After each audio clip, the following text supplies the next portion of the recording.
This is a download from the BBC. To find out more, visit bbc.co.uk/Radio 4. Hello, today a scheme in which parents of people with anorexia are coached by others who've been through it too, with some unexpected help from rhinos, terriers and kangaroos. Straight away I identified myself. I was just the kangaroo, you know. I was just there. I just wanted to wrap her up and put her in my pouch and just protect her, and that was the wrong thing to be. And following our item last week about a new support group to help people bereaved by suicide, we talked to a listener who got in touch to tell me what she was thinking when she attempted to take her own life. But first, the silent treatment. In high school, the other students thought me weird and never spoke to me. I tell you in all honesty that at one stage they refused to speak to me for 153 days, not one word at all. I wish I'd been beaten so that I'd have bruises to show others, including the police, that I was indeed being abused. No one would believe that my husband could be so unkind, and there was nothing I could point to prove what he was doing. The words of people studied by Kip Williams, one of the world's leading psychologists researching ostracism.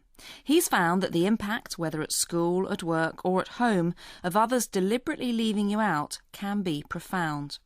And what's really surprising in his research is that even with a seemingly inconsequential game with complete strangers, if they exclude you, you really mind. Kip is Professor of Psychological Sciences at Purdue University in the United States, where he comes up with ingenious ways of making people feel left out. One experiment even involves him cooking up some extra hot chili sauce in his own kitchen, but I'll come on to that in a bit.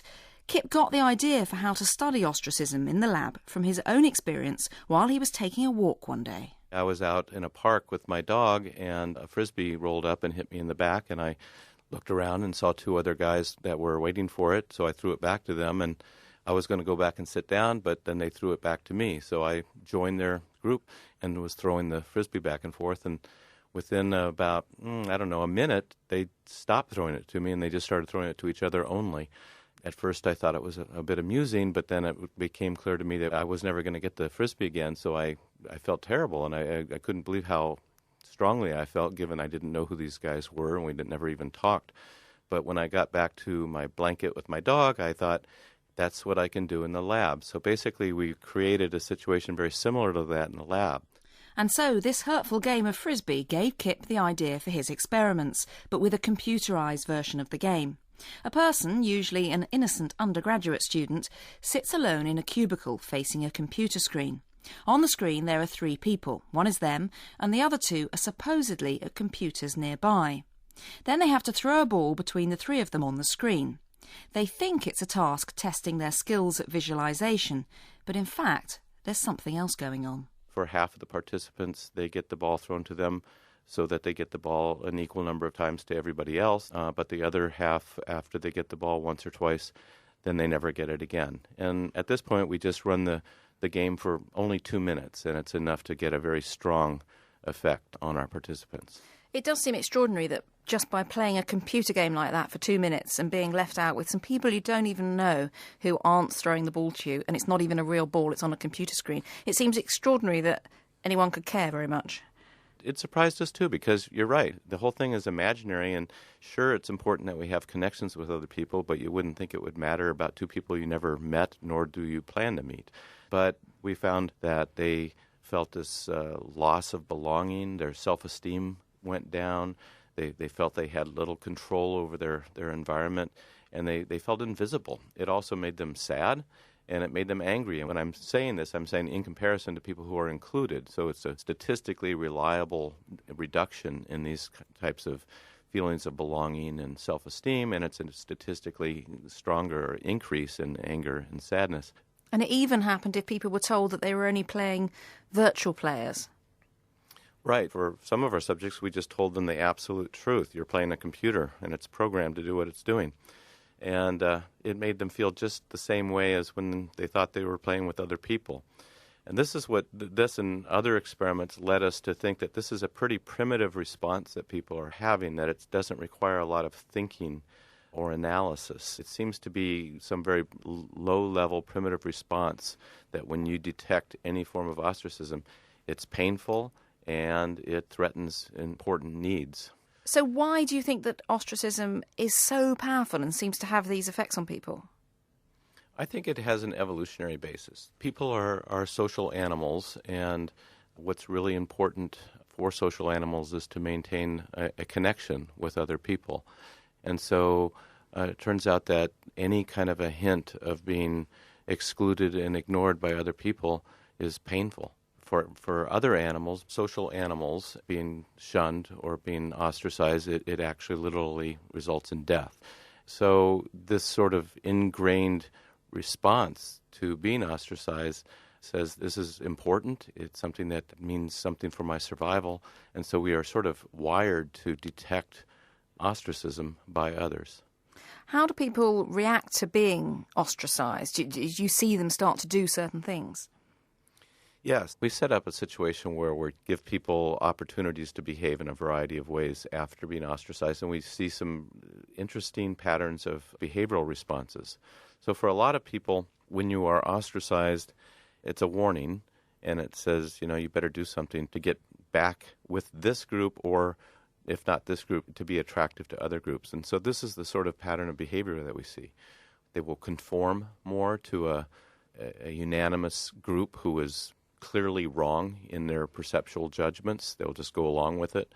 They'll be more likely to comply to a request for money, where they wouldn't give that money ordinarily. They are more likely to obey a command. So they'll become, in a sense, overeager to please, to try and sort of desperately try and get back in with them any way they can. Yes, and they're also very socially sensitive, so they pay more attention to social information when they're given a variety of types of information. When they look at a person who's giving a genuine smile versus somebody that's giving a non-genuine smile, they're better able to detect which is genuine and which isn't. And so they become focused on important social information that would allow them to be re-included either in the group that just ostracized them or in another group altogether. And what if that doesn't work and they carry on being ostracized? If it appears there's no chance for re-inclusion or it continues on, then there's the opposite sort of effect that starts to happen. When you are ostracized, it not only affects your self-esteem and sense of belonging, it also affects your sense of control and your sense of meaningful existence. That is, I'm worthy of attention, and feeling invisible and feeling a loss of control.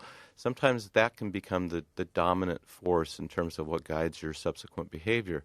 And so you start to not care so much about being liked and being included. Instead, you just want to exert your influence on others. And so you become provocative, aggressive, and in some cases even violent.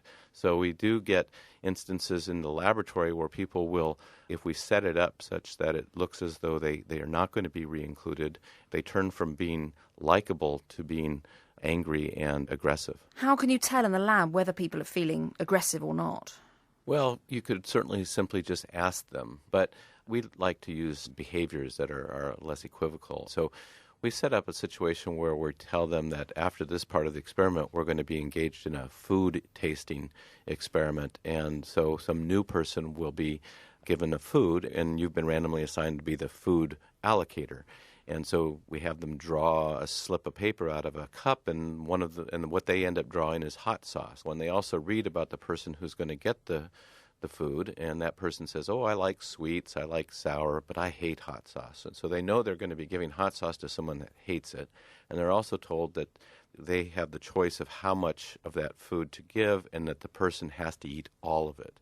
It correlates quite nicely with other measures of aggression, that the more hot sauce you give this poor person who has to eat all of it, the more aggressive you are. And we find that if you've been ostracized and you lack a sense of control over your environment, you're going to give 5 times as much hot sauce to this individual than if you've been ostracized and you do have control, or if you've not been ostracized at all. That's not very nice, is it? 5 times as much hot sauce as someone you know doesn't like it. It's not nice, and this hot sauce we use is really hot. I make it at home. It's habanero. You make it extra hot. We give them a little toothpick to put in the hot sauce just to taste it themselves, and their faces turn bright red and they get sweaty, so they know it's hot. Presumably you don't actually make the person eat all the hot sauce after that. That's right. In fact, there is no other person. So they think they're preparing this hot sauce for this other person, but that's as far as it goes. And this is just in the lab rather than in the real world. How much do you think we can extrapolate from one to the other? Is this what's really happening in, I don't know, schools or workplaces?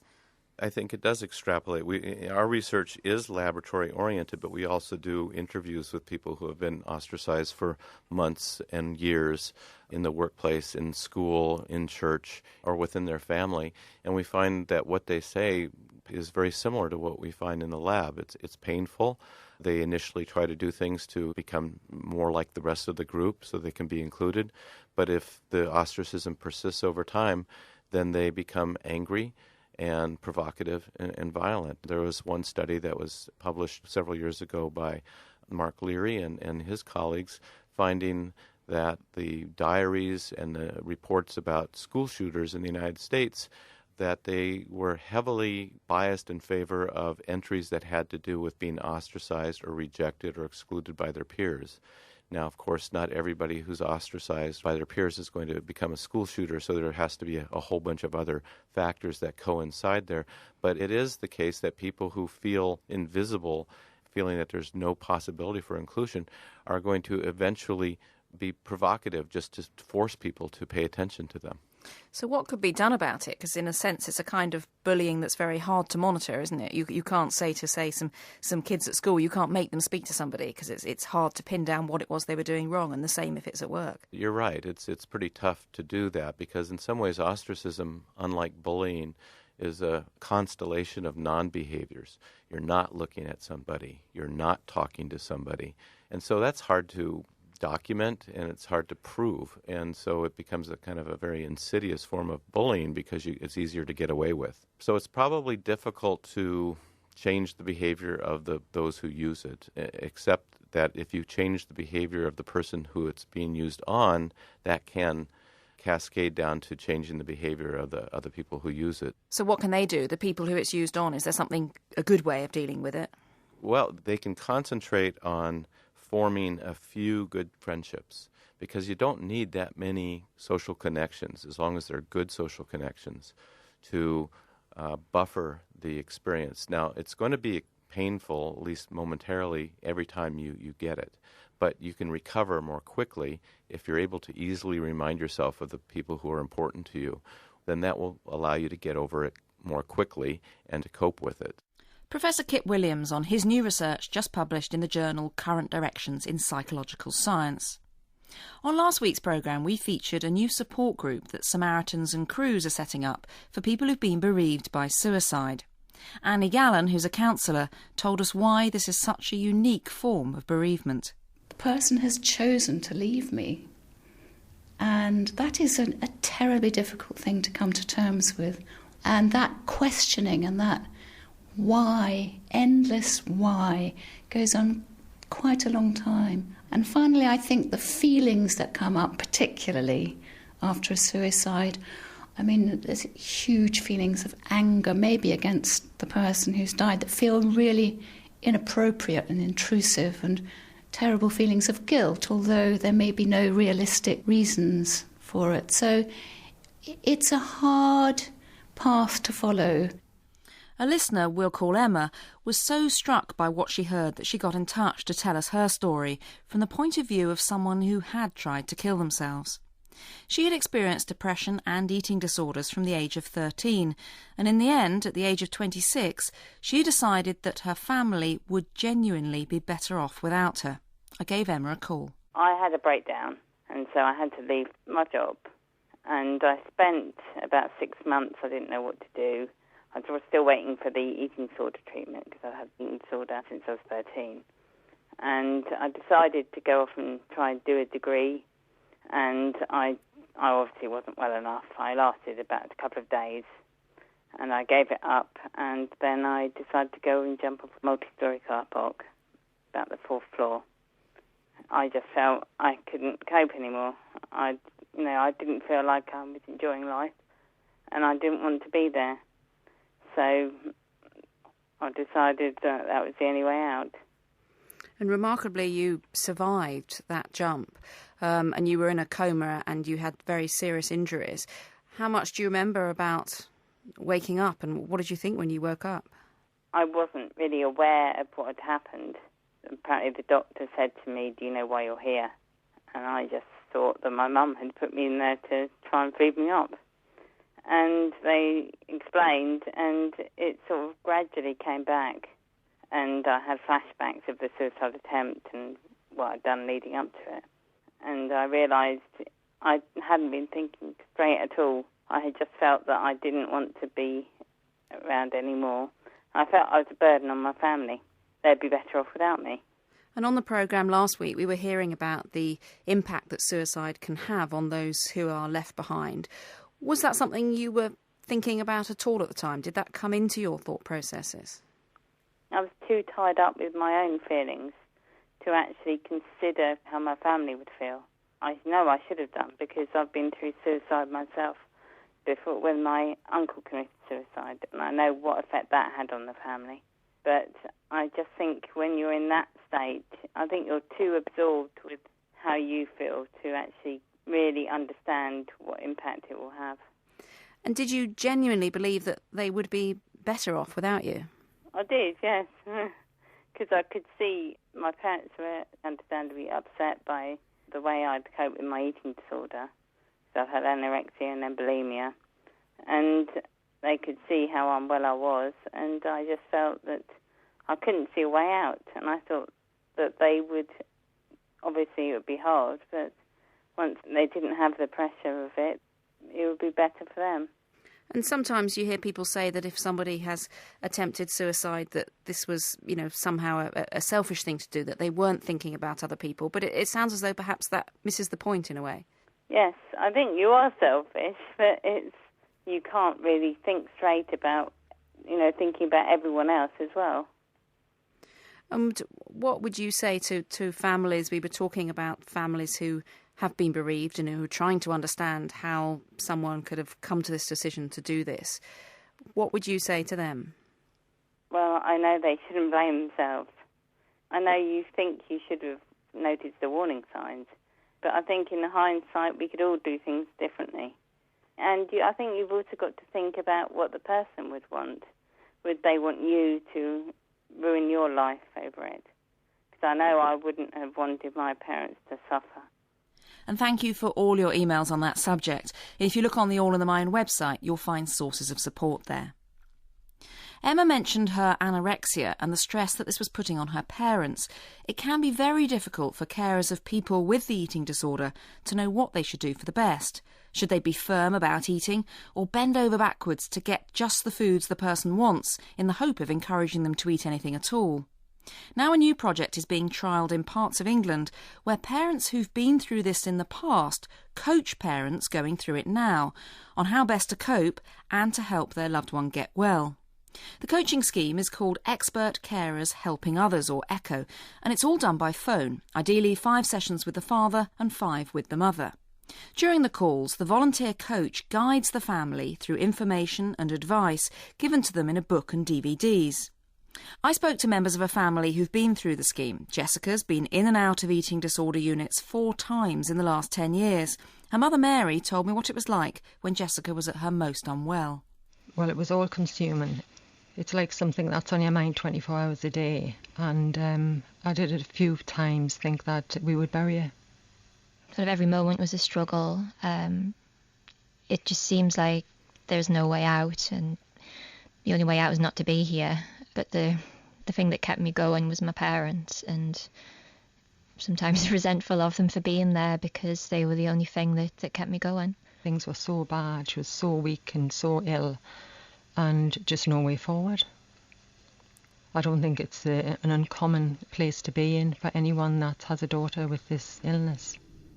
Eating disorders have a profound interpersonal aspect, and the carers have to manage the symptoms or live with the symptoms several times a day. Professor Janet Treasure leads the Adult Eating Disorders team at South London and Maudsley NHS Foundation Trust, and she started the Expert Carers Helping Others project.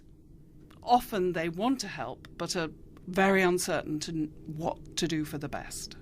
How stressful can it be for the carer? It's extremely stressful. So a lot of studies have looked at levels of depression and anxiety and found that a quarter to a half have clinical levels. I'm Pam MacDonald. I'm a carer first and foremost, and I'm one of the expert carers that are training other carers on skills and techniques and how best to support their loved ones with an eating disorder. When my daughter was first diagnosed, I had absolutely no idea how to respond to the symptoms. Eating disorders stir up so many different emotions. They really drive a wedge through the family. You know, there's fear, frustration, anger, an enormous feeling of helplessness. And it's so important that carers are equipped with some form of skills training in order to best support the sufferer on his or her road to recovery. I remember one carer I worked with saying, you'd be given a list of instructions if your daughter was sent back from hospital with a broken leg. So it goes without saying, when somebody suffering from anorexia is discharged, the work obviously continues, and sometimes for quite a while afterwards. So it's vital that carers have some sort of guidance in how to best support their daughters or sons. And many of these people, have had no support whatsoever. I guess, the support does differ around the country, and they're really, really desperate. Mary, as parents, did you have any idea what you should be doing before you had the help from the expert carer? Did you know how you should be treating Jessica, what you could do for the best? That was the very problem. You don't know how to react. Anorexia is a very visual thing.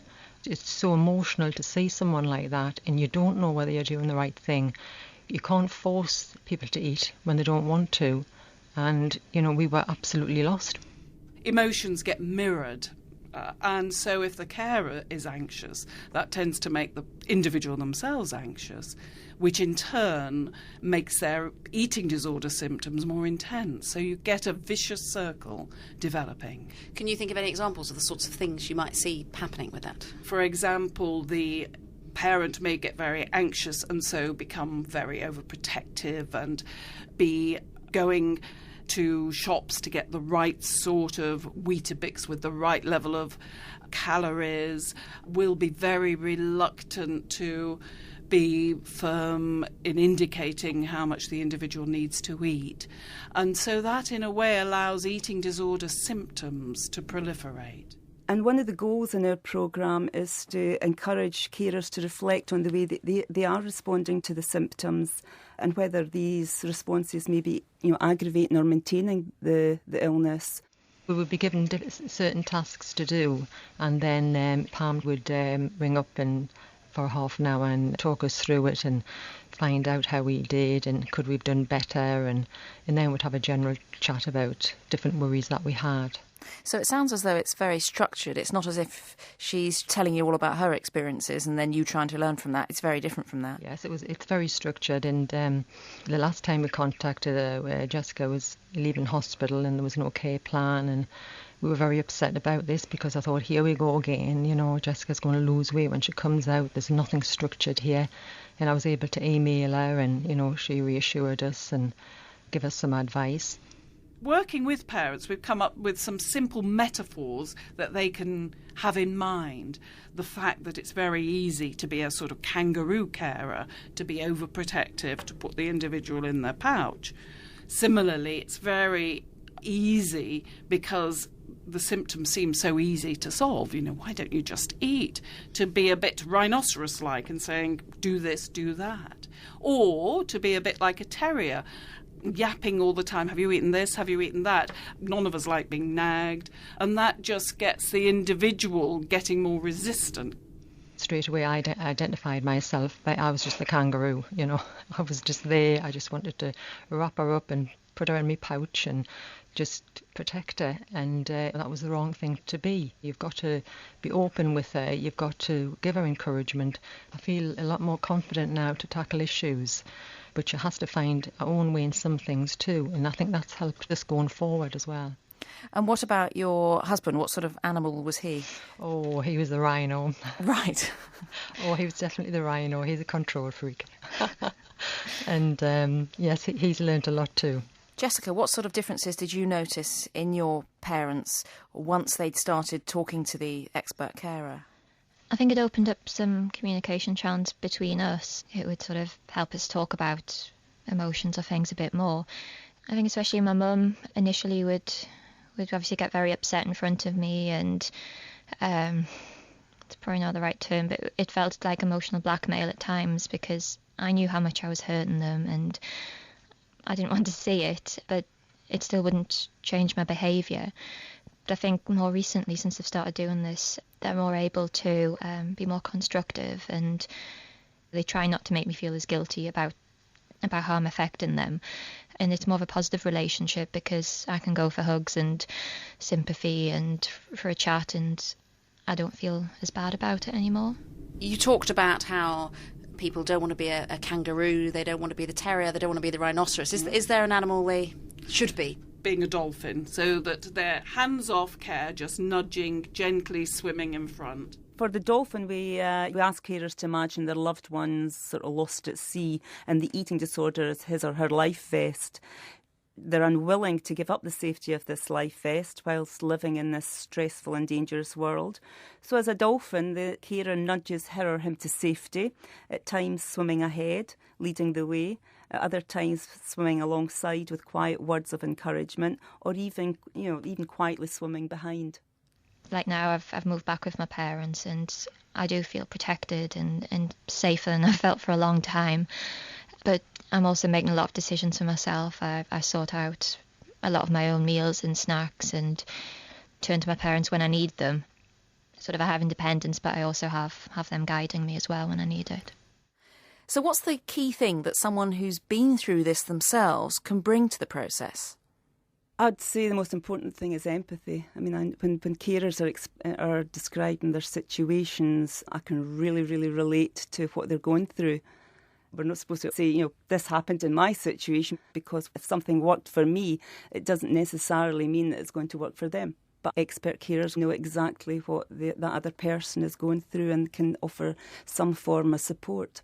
Mary, how helpful was it that she'd been through this sort of experience herself? Oh, absolutely great. You felt as though, well, yes, there could be light at the end of the tunnel. People do survive this. She would say, I've been through this. Yes, this does happen. There is a way out. Nothing personal from her side, but with plenty of encouragement. And here we are today, where Jessica's maintained her weight for 8 months now, and she's never done that before. And we're all in a really good place now. And if any carers listening want to join the ECHO scheme, the best way to do it is to approach the unit where the person with anorexia is being treated to see whether that unit's taking part. Remember, you can subscribe to a weekly podcast of All in the Mind and you'll find it under Medical Matters. Next week, Botox might give you a nice smooth forehead, but could it impair your ability to read other people's emotions? And the placebo effect. Can it work even if you tell patients the pills have nothing in them? Do join me at the same time next week.